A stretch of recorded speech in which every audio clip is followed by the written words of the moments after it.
Baik pemirsa TVR Parlemen, saat ini saya berada di depan ruang sidang Komisi 9 DPR RI, di mana Komisi 9 DPR RI saat ini tengah menggodok atau tengah melakukan pembahasan terkait dengan rancangan undang-undang ketenagakerjaan yang baru. Hal ini sebagai amanat dari putusan Mahkamah Konstitusi pada tahun sebelumnya. Dan kira-kira apa saja nih yang menjadi semangat di dalam undang-undang ketenagakerjaan yang baru nantinya? Kita akan membahasnya langsung dengan salah satu legislator nih pemirsa, anggota Komisi 9 DPR RI dari fraksi PDI Perjuangan, Bapak Edi Wuryanto dari daerah pemilihan Jawa Tengah 3. Pak Edi, kalau melihat dari amanat Mahkamah Konstitusi untuk membuat undang-undang ketenagakerjaan yang baru, kira-kira semangatnya di dalam undang-undang ketenagakerjaan yang baru nantinya akan seperti apa nih Pak Edi? Ya, memang MK perintahnya Oktober 2026 harus selesai. Undang-undang ketenagakerjaan yang baru.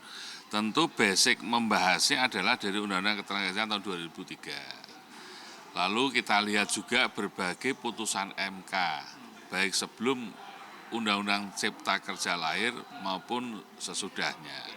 Ini semuanya akan kita review dan hari ini Badan Keahlian DPR melaporkan kepada kami draftnya masih kasar. Kemudian untuk kami dalami semua anggota DPR, semua fraksi.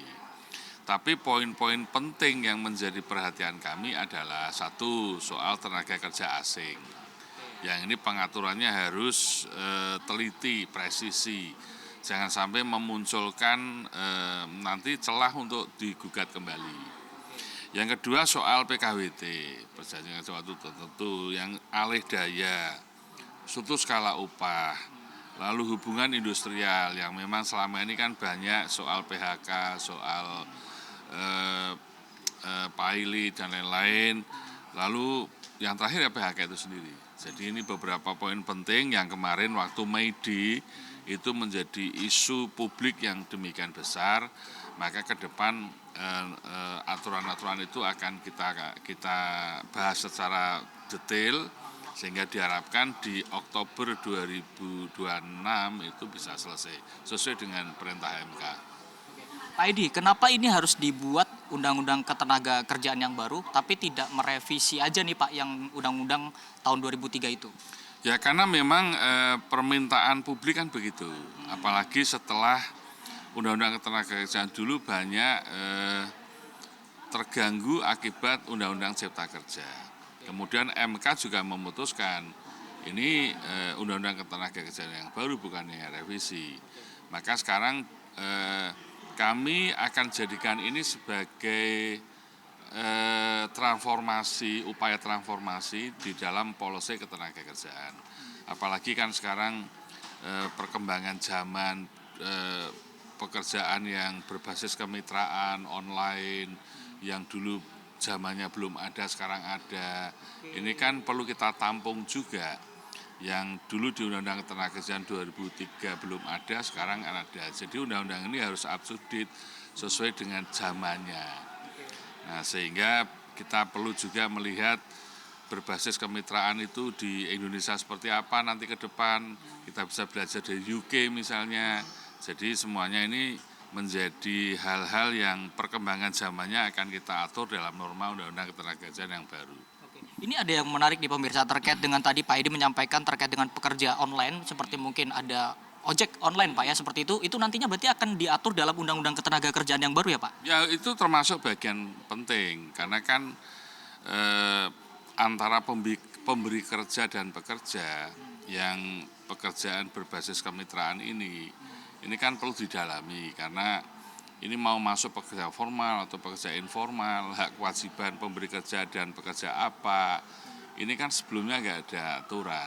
Maka muncul kan perdebatan misalnya pemotongan 20%, kemudian 10%, 8%, itu kan bagian dari dinamika yang kemudian harus kita konstruksi dalam regulasi undang-undang.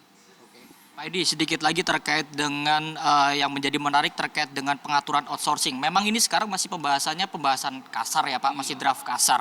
Tapi menurut Pak Edi sendiri nih sebagai legislator, arah regulasi terkait dengan outsourcing itu sebaiknya seperti apa? Ya tenaga outsourcing kan harus dibatasi ya, jenis pekerjaannya, lalu tenaga-tenaga fungsional ya jangan di outsourcing kan. Jadi nanti akan kita petakan betul mana yang masuk kategori tenaga outsourcing. Dan ini isu paling sensitif, paling sensitif. Karena di satu sisi kan juga tuntutan pemberi kerja itu ada fleksibilitas. Tapi dari si pekerja ada kepastian, dari si ketenagakerjaan. Nah, kami juga sudah sampaikan tadi di forum bahwa outsourcing itu menjadi norma yang paling sensitif. Maka harus hati-hati dalam merumuskan, jangan sampai nanti muncul celah baru yang menjadikan gugatan kembali. Itu enggak boleh. Jadi maka kami punya kesempatan untuk mengkonstruksi seluruh pikiran-pikiran itu, maka keterlibatan masyarakat perlu kita optimalkan dan kami masih punya waktu sampai bulan Oktober di 2002. Terima kasih Pak Edi, selamat bertugas kembali.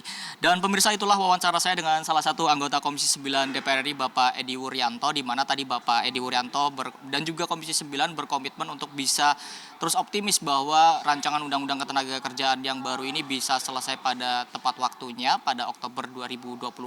Tadi Pak Edi Wuryanto juga sedikit menyampaikan terkait dengan bagaimana Undang-Undang Ketenagakerjaan yang baru ini dapat mengakomodir semua kepentingan, bahkan tadi ada terkait dengan driver ojek online itu juga bisa masuk ke dalam Undang-Undang Ketenagakerjaan yang baru. Pemirsa, sekian informasi sementara yang dapat kami sampaikan terkait dengan rancangan Undang-Undang Ketenagakerjaan yang baru.